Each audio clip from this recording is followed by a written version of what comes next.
almajiri mutum ne kamar kowa, yana bara waɗansu ko suna ruwa, yana biɗar taimako na gaggawa, almajiri ba shi cin haƙin kowa.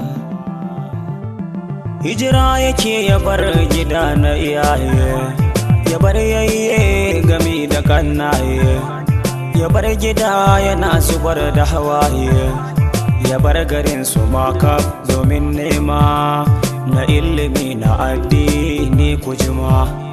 Gida da malami wanne yake girma, shi banda malam bai san da kowa ba.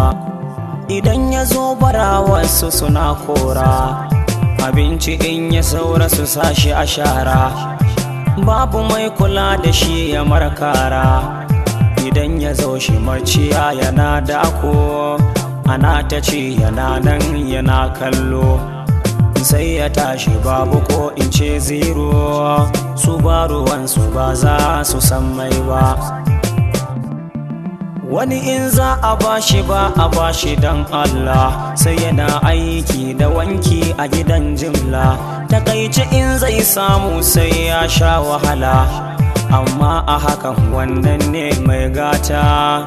Duk wanda babu ko kullum sai ya fita, tasha da tituna yana tsinta, don ko yayi bara ba za ya samu ba.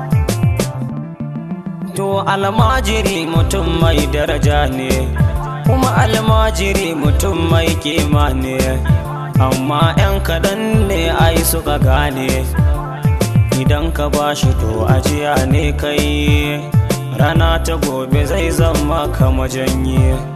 Zuwa aljanna kar da kayo wani shayi, mutum yake kamar ka ba dabba ba. Dan malam ba shi kadai ne almajiri ba, har gurgu yana ciki ni ban warewa, da makaho yana ciki ni ban warewa, da duk miskini yana ciki shi ma, da duk mara karfi cikinsu al'umma. Mu taimake su dan rana ta kiyama, za a tambaye mu Allahu mun tuba.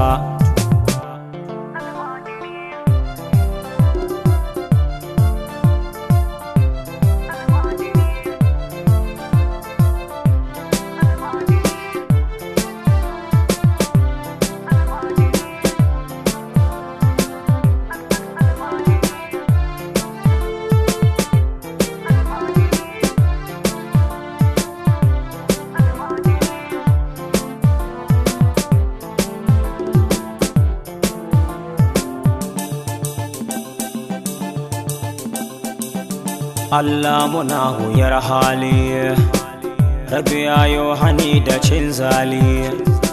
Yaya nahiyar take komawa, baya ne ko gaba muke karawa, kullum guguda muke narkewa.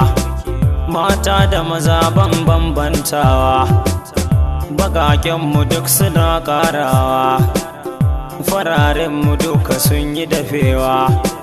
Masu jikinmu ko suna ramewa, ramammunmu suna ƙara zubewa. Duka halayenmu mu gyarawa, haka manzon Allah yayi faɗowa. Sai mu samu shugabanni dattawa, ma'ana masu tausayi da kulawa. Dan Musa na Gombe ku dubawa, in nayi kuskure ku zama yafewa 'yan uwa.